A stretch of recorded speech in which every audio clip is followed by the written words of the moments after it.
Konyol, ini membuat masing-masing tim bisa turun di drop zone-nya masing-masing. Kecuali memang ada beberapa perubahan yang coba dilakukan. Seperti Foundation akan diisi oleh EVOS yang nantinya juga akan bergerak dari Foundation menuju ke arah Outhampton. Kalau nantinya bisa ditabrak sama, atau mungkin bisa nabrak ke arah Team Flash, itu bakal jadi bagus sebenarnya buat EVOS Defense. Karena tempat riset mereka itu ada 2 kota sekaligus, Outhampton dan juga Foundation, Julia. Ya, tapi yang menarik di sini tadi juga ada seorang Aba yang sudah melihat pergerakan daripada EVOS Divine karena jarak yang cukup berdekatan. Dan sementara RRQ sendiri, mereka melakukan split positioning kali ini memperluas informasi mereka.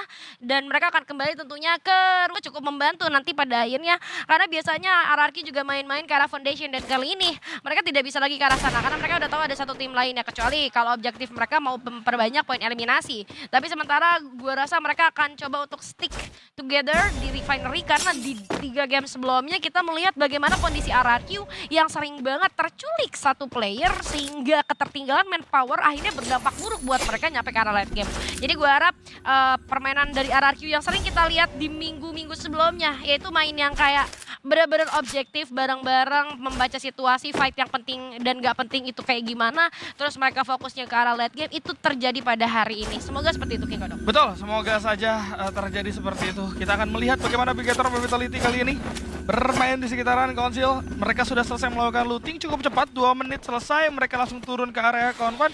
Cuman pilihannya ada 2 nih, mau ke Bayfront langsung atau menuju ke area confine yang harusnya Bigator Vitality juga sadar dengan adanya tim-tim yang beradaptasi, pertempuran early itu tidak mungkin ada. Dan kalau mereka langsung masuk ke dalam pertempuran, mereka yang justru akan jadi korban dari orang yang ketiga. Maka dari itu, Bigator Vitality gua rasa nggak ada salahnya untuk mereka main aman dulu, main santai dulu, relax dulu seperti apa yang dilakukan sama RRQ. Ya udah stick aja di sekitar Refinery, tidak akan keluar terlalu jauh. Semuanya masih sama-sama menunggu zona. Kecuali kalau info zone sudah dapat, barulah boleh melakukan move. Dan sudah ada tadi penggunaan dinokular yang bakal dibuka menuju ke area Bayfront sama Bigatron. Tidak ada lawan sama sekali. Mereka bisa dapetin Bayfrontnya dengan cukup aman kali ini. Harusnya bisa dapetin dengan aman, gak ada gangguan yang terlalu krusial terhadap mereka.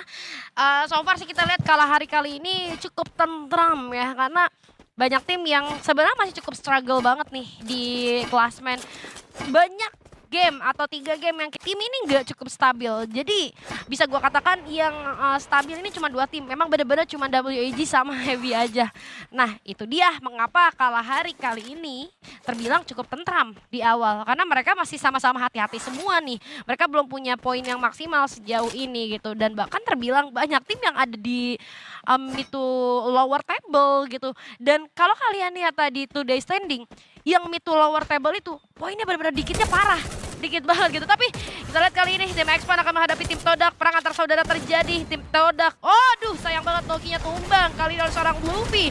Ada trading yang terjadi nampaknya, namun pada akhirnya tim X-Pan berhasil dikirim pulang menjadi tim pertama yang ke arah lobby. Ya sebenarnya pertarungan antar sesama negara itu akan terjadi di hari esok kawan-kawan. Karena besok itu bakal dipilih tuh siapa yang turun ke PPNS dari regionnya masing-masing gitu kan. Tapi di hari ini X-Pan ternyata udah mulai dikasih paham sama Todak. Ketahuan banget move-nya, langsung disambangi dan langsung diratakan. Ray dapetin 1 kepala ke arah seorang Shin. Walaupun memang ada pembalasan dengan ada seorang Rasha yang harus tumbang. Gak bisa juga memberikan gaya permainan cepat mengingat mereka masih belum ada penggunaan mini launch pad yang bisa dimaksimalkan. Jadi gak ada salahnya mereka untuk narik dulu aja. Sekedar menahan pergerakan dari Team Flash itu sendiri. Masih ada mini launch pad yang harus coba digunakan oleh Team Flash. Melarikan diri, repositioning karena memang kondisinya, posisinya gak enak banget. Coba disambangi 2 penggawa yang terpantau. EVOS butuh bala bantuan, harus regroup cepat kali ini. ABCD berhasil dipepek di tangan seorang Kocel, nice banget. 2 orang tersisa di Zoom dan juga Sin akan coba disetup balik. Datang para penggawa EVOS, kumpul semua, udah regroup, dimajuin sama seorang Kocel kali ini.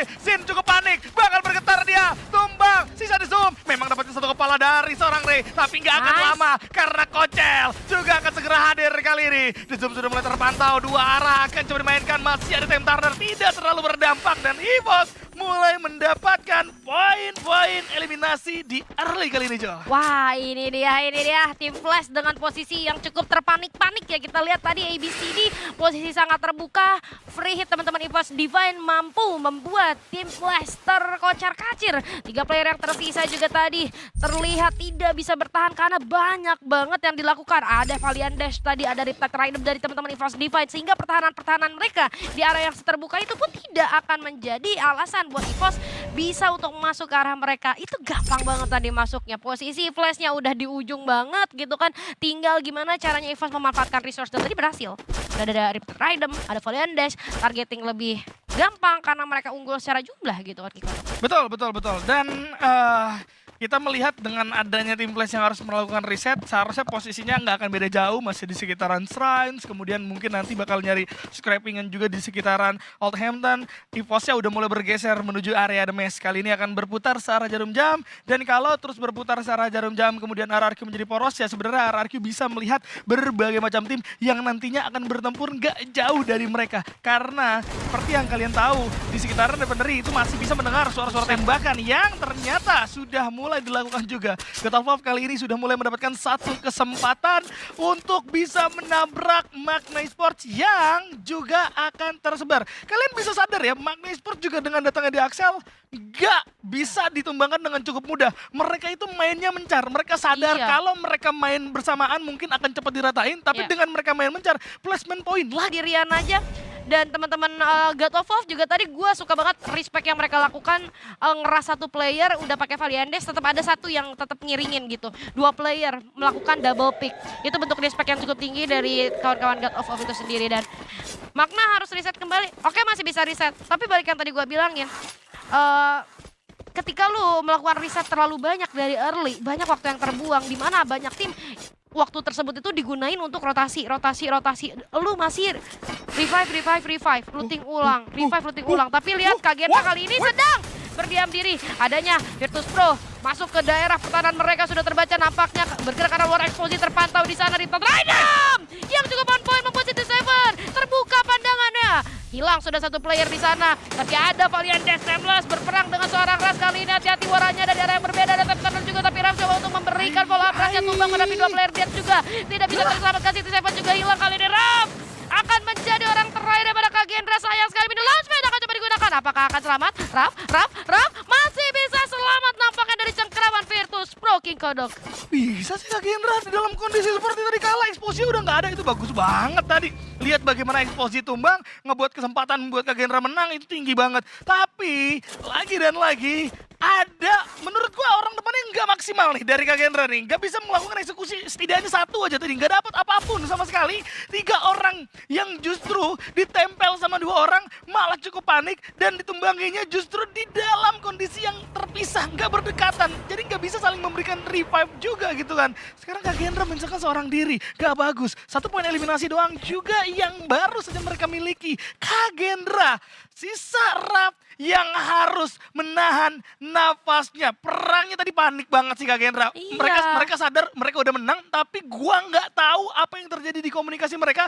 Yang jelas itu panik banget. Kalian bisa lihat membagi 2 posisi kanan kiri, tapi nggak ada yang dapat sama sekali. Tembakannya nggak ada yang memberikan ancaman. Kalau kalian lihat HP dari para punggawa VP juga nggak ada yang berkurang banget gitu ya. Nggak berkurang yang kayak setengah gitu, paling kayak cuman 20-30 doang berkurangnya. Karena kalau kalian lihat tadi kan kita untungnya lihat fightnya dari POV drone ya, itu kelihatan banget jelas kepisah jadinya gitu kan. Kagendra kepancing semua, tapi lihat bagaimana EVOS Divine harus struggling kali ini dengan hujan peluru dari arah atas. Sempat saja hampir terkikis, Aimgat terknockdown di sana. Ternyata RRQ Kazu lawan mereka secara grounding. Kali ini EVOS masih berada di arah off angle sebenarnya karena grounding yang cukup curam. Tapi apa yang akan diperbuat RRQ? Oh sayang banget Kagendra pada akhirnya tusun juga di posisi ke-11. 4 game tidak mendapatkan hasil maksimal. Kagendra ini perlu kerja keras besok karena gue yakin meskipun masih ada 2 game tersisa hari ini, it's gonna be hard buat Kagendra. Jadi 8 ke bawah kalau bisa.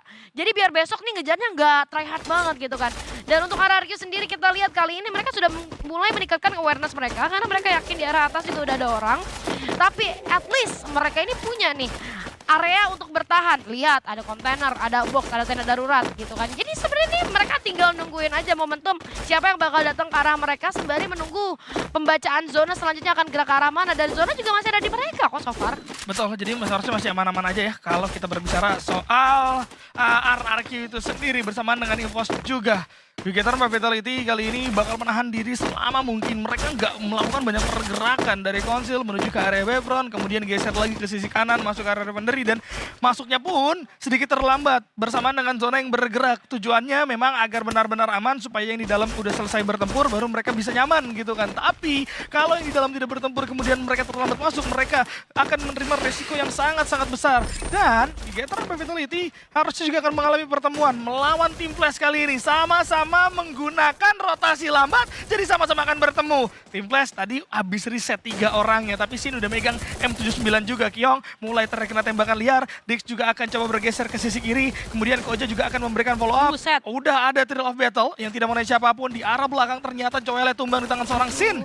Gagal kali ini Joel untuk memberikan informasi sebanyak mungkin, namun 3 lawan 3 harusnya Bigetter Vitality sadar akan kesamaan ini. Tapi yang jadi masalah adalah nggak ada lagi medkit dari seorang Koja. Bigetron benar-benar berantakan. Mau nggak mau cabut, mau nggak mau pindah, masuk ke dalam zona. Tapi ini benar-benar berbahaya. Karena masuk ke dalam zona pun tanpa adanya informasi. Memang sampai Koja sama seorang Kyong, tapi Dix-nya harus tertinggal pada akhirnya nih Julia. Aduh, memang benar sih. Mau nggak mau mereka yang penting masuk ke dalam zona. Tapi dengan 2 player, wah ini berat banget gitu. Karena banyak banget sih kita lihat emang Vitality karena mereka harus melalui jalan yang cukup jauh dan harus terkikis satu persatu. Tapi kita lihat kali ini EVOS Divine juga sedang melakukan tugasnya di mana tim Flash sudah berhasil ditembak satu persatu. Ini membuat Kalkon EVOS Divine mengalami banyak keuntungan, bahkan tim Flash nggak bisa bergerak sama sekali. Tapi hati-hati dari arah atas, Todak nampaknya sudah mulai menyadari adanya keberadaan daripada tim EVOS Divine sehingga beberapa peluru panas sudah mulai dikirimkan. Namun so far teman-teman daripada tim EVOS Divine kali ini masih dalam posisi yang sangat aman. Bagaimana banyaknya obstacle yang bisa mereka manfaatkan. Ini akan menjadi advantage tentunya, tapi lihat bagaimana ada kawan-kawan WAG sudah mulai bergerak ke arah mereka, pantauan sudah mulai diberikan. Ada Return Random dikirimkan dan satu orang tumbang, namun Explore membalas ke arah seorang Rasya.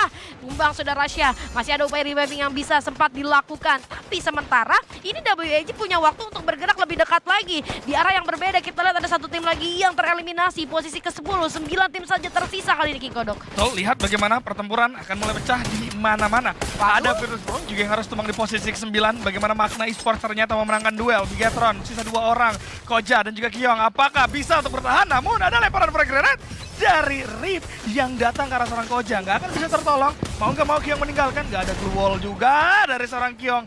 Ini udah menjadi sulit buat Kyong karena mau mendapatkan kompon harusnya malah bertemu dengan tim yang berbeda juga. Terdengar suara step di belakangnya. Begitu ramai kali ini. Ray, hati-hati, jangan asal muncul dan langsung ditembak begitu saja dirinya. Hampir aja di end, tapi untung masih bisa dilakukan satu revive juga, jadi harusnya masih aman. RRQ akan bersebelahan dengan tim Heavy. Bigetron mau tidak mau harus tumbang di posisi yang ke-7 kali ini. Waduh, Bigetter Vitality. Karena memang tinggal 2 player lagi sih. Kita nggak begitu menaruh harapan besar gitu kan di momen-momen terakhirnya karena tinggal 2 player saja. Tapi abai kali ini tumbang. Harapan kita masih ada di RRQ. Namun RRQ juga nggak sepenuhnya dalam keadaan baik-baik saja. Masih ada mini launchpad. Lihat pantauan sudah dilakukan dari berbagai arah. Ke arah mana nih kawan-kawan RRQ akan bergerak. Banyak banget tim di sana. Oke, mini launchpad digunakan. Sudah ada informasi bergerak ke arah WAG kali ini. Tapi harus keluar zona dikit. Malnya tumbang di arah sana. Ketinggalan Maal. Ada langsung berhadapan dengan kawan-kawan daripada WAG. Tentara dinyalakan. Upaya Valiantes dari seorang abai kali ini. Ada Kenta juga digunakan. Kali ini menahan damage yang masuk. Flash Freeze dan juga Blue Melter mewarnai yang terjadi. Namun pada akhirnya pun seorang abainya tumbang di tangan seorang Perisuan. I'm God ikut campur. Kali ini EVOS masuk ke arah perang yang sedang terjadi. Sisa 2 player saja daripada RRQ. Itu ada Dir dan juga seorang abai. Ray bergerak dari sisi kanan namun terbaca oleh seorang Dir. Kali ini 2 tim bahkan 3 masih bersinggungan. Pada akhirnya dosnya tumbang dan WAG pulang di posisi ke-7.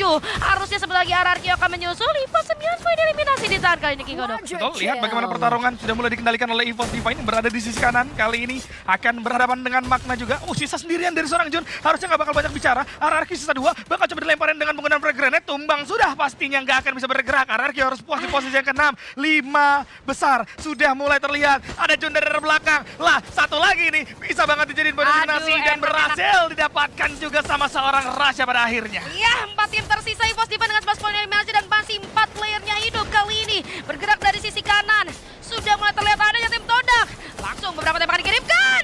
Tumbang sudah seorang Fidel di tangan Kocel. Valiantis digunakan. Kill kedua berhasil didapatkan kali ini oleh kawan-kawan EVOS Divine. God of War menjadi the next target bagi EVOS Divine. Satu orang sudah tumbang di tangan Kabi. Kali ini ada 3 tim yang tersisa.